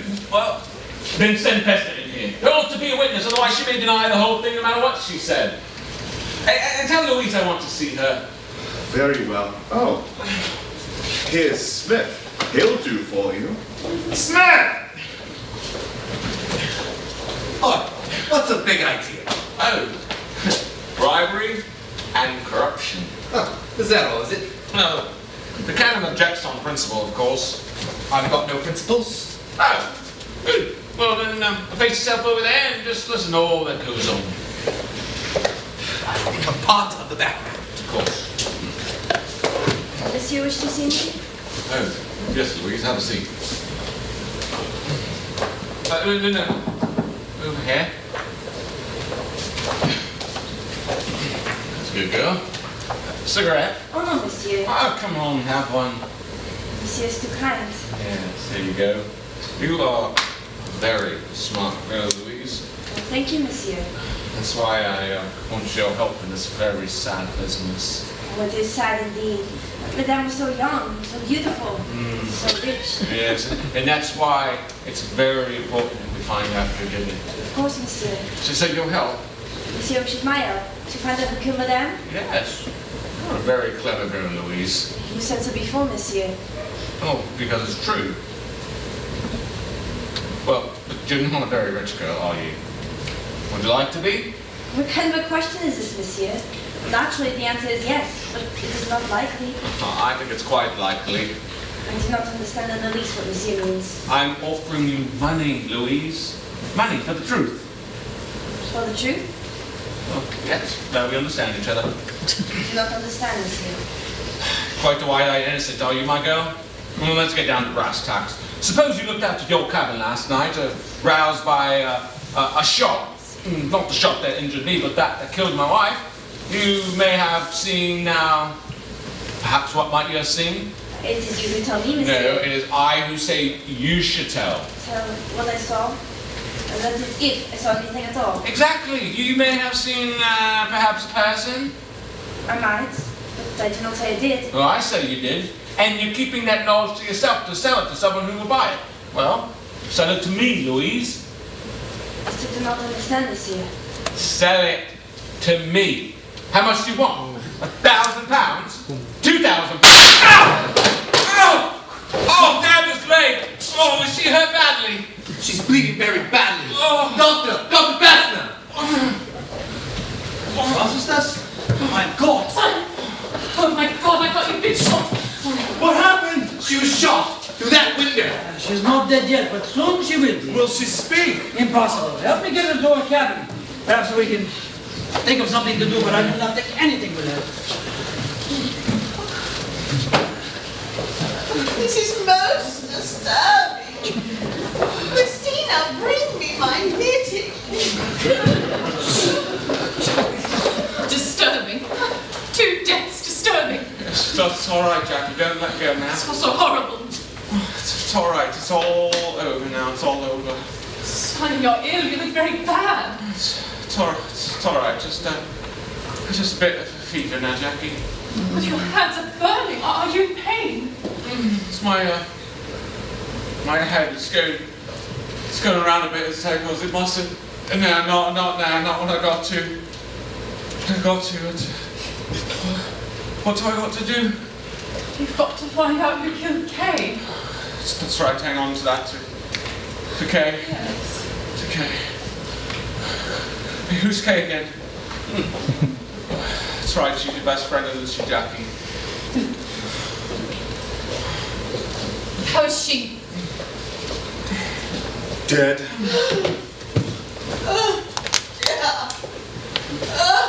I never should have come on this route. I came for a rest, a change of air. Come, Christina.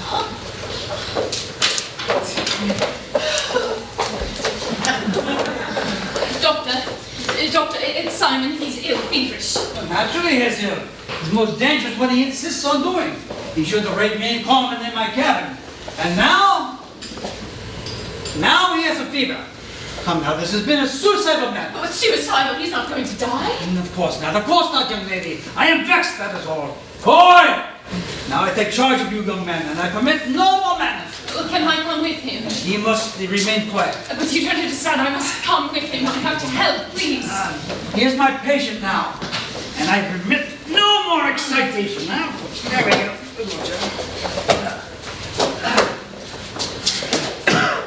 I know. Another injection. He's always wanted to give someone an injection. I shall suggest he give one, lethal, to my aunt-to-be. Mr. Smith, I think you'll find that Miss Folliot Fox has had a change of heart. What do you mean? She knows that you wear your name with a hyphen. And who told her that? I did. Damn cheek. Holy Christina.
I'm so ill.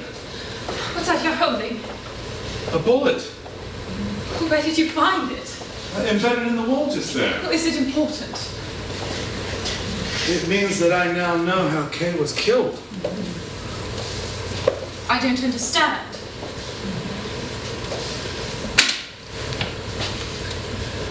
This scarf had been wrapped around a pistol, and that pistol fired through it. This is evident through the scorched bullet holes. Now, it was suggested by Dr. Bessner that had been wrapped around a pistol to muffle the sound of the gunshot that had killed Kay. But he stated quite clearly last night that the bullet hole in Kay's temple showed scorching, thereby proving that the gun had been pressed close against her head. Therefore, the bullet that killed Kay could not have been fired through that scarf, you see? Yes, I see that. Now, we know that 2 shots were fired. The shot that killed Kay and the one that you fired at Simon Marston, but you certainly hadn't had the scarf wrapped around the pistol. Of course not. Therefore, there must have been a 3rd shot. Now, when we examine the pistol, we see that 2 shots have been fired, but it is entirely possible that 3 shots were fired and one of the cartridges replaced to make it appear as though only 2 had been discharged. If so, when was the 3rd shot fired and what was the object of it? Can't even begin to imagine. When you were in here last night, was this window open or shut? I don't remember. When I went to bed, it was shut. When I came back in later, it was open. Who opened it? What on earth has that got to do with it? Well, a great deal.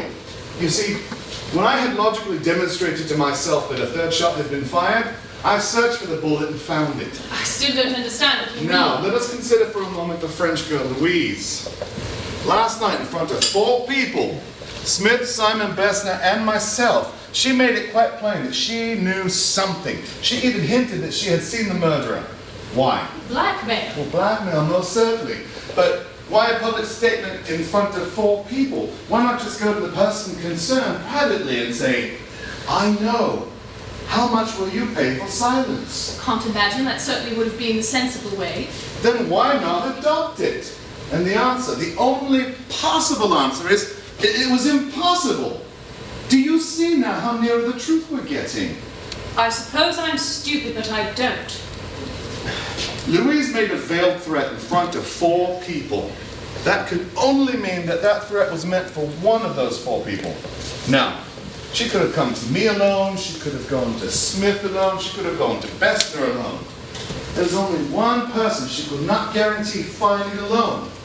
A wounded man with someone in constant attendance on him. Simon Marston. Simon? Well, Simon, but you're mad! That good-looking scoundrel and waster, Simon Marston.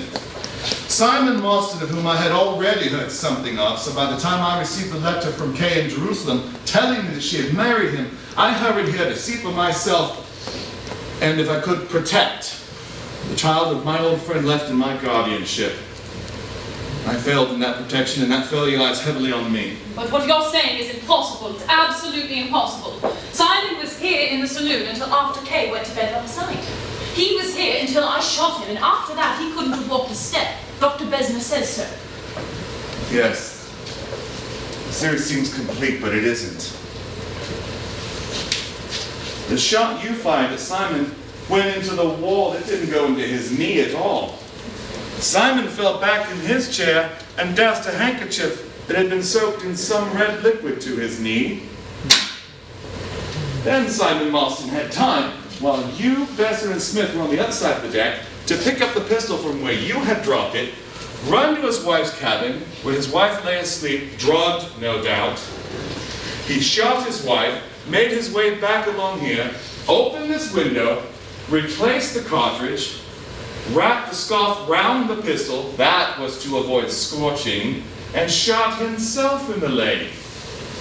He then threw the scarf, the handkerchief, the bottle, and the pistol in a bundle out this window, and still had time to place his own handkerchief to his knee and return to the exact same spot where Smith and Bessner found him 4 minutes later. It's fantastic. It's fantastic, but it's true. Simon had one bit of bad luck. Louise did not drink her invariable chamomile tea, which had been suitably doctored, no doubt. She was awake. Louise heard the gunshot next door, looked out, saw Simon, followed him along down here, probably saw him shoot himself. Then she set about to blackmail him. He reassured her in front of us, and we never saw it. You'll be all right, Louise. I'll look after you. But in blackmailing him, she signed her own death warrant. It's nonsense. Simon didn't shoot Louise. No. He had to rely on the quick wit and understanding of someone else, of his partner. You shot Louise, Jacqueline. It's a lie. He told you here in this saloon that Louise had seen the murderer. He told you Dr. Bessner had a revolver. You went, got the revolver, and shot her. It's a lie. Have you ever heard of the moulage test? What's the moulage test? Anyone who has recently fired a pistol will have minute grains of powder embedded in the skin of their hand. It can be extracted with a moulage of wax.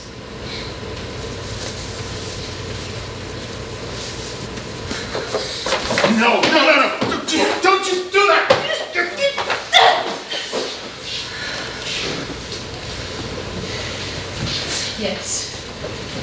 Yes, I would have killed you. I didn't think it mattered so very much killing Kay. Kay, who tried to rob me of Simon. And Louise was just a blackmailing hobby. But you, I like you. I see now why one must do no murder. It means you aren't safe anymore. Once you've learned how to kill, you do it again and again and again. That's true, isn't it? Yes, it's true. I don't want to kill you. You've been kind to me. You tried to help me. That first night I nearly did what you asked. I nearly got off the boat and gave up the whole thing. Would to God that you had. May I tell you how it all happened? Yes, my child, please.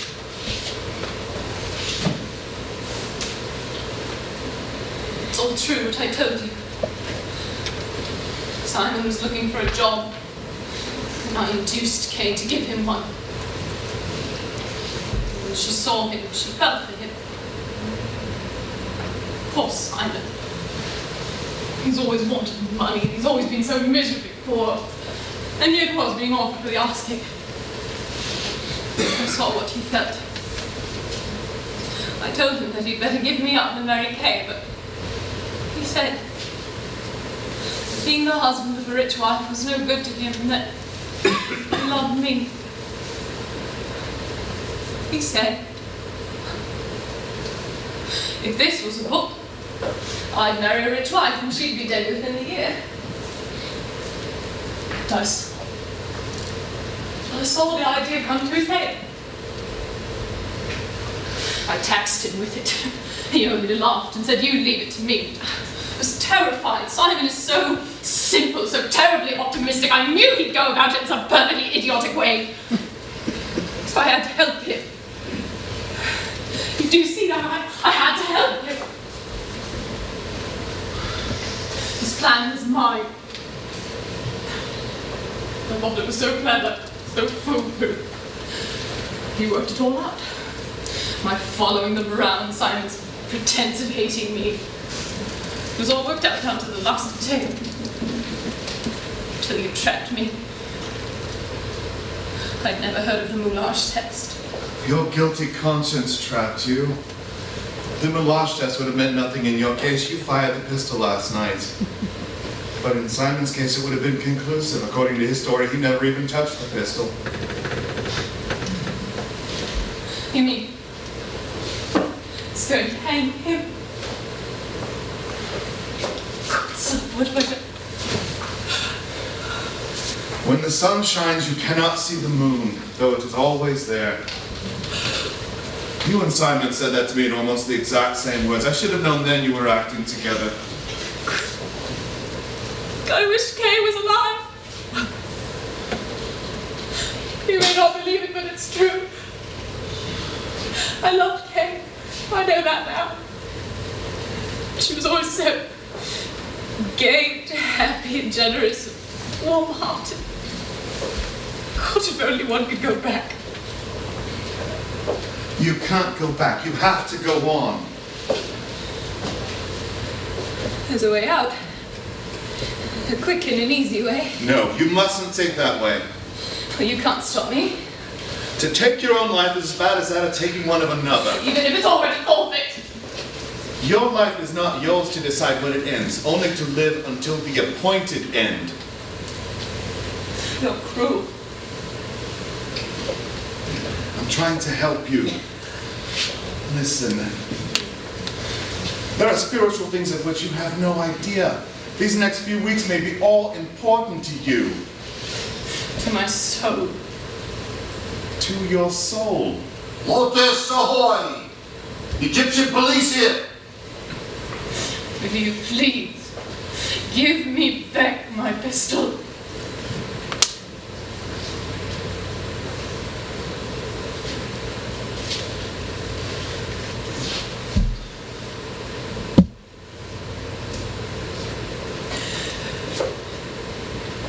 And you're not going to stop me? No. It must be your choice. I see. Choice must be mine.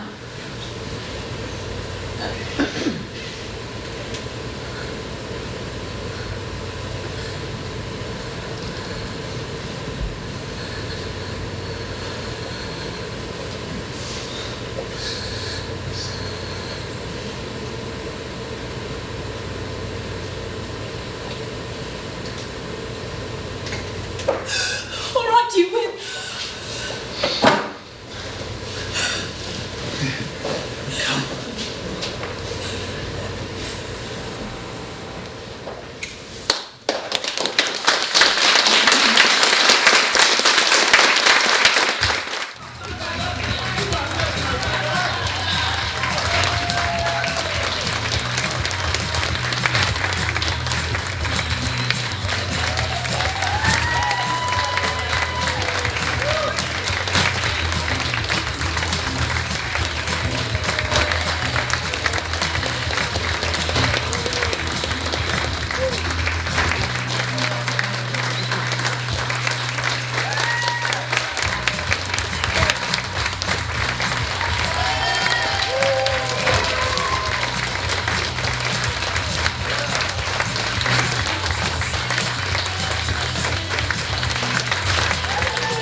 like an Egyptian.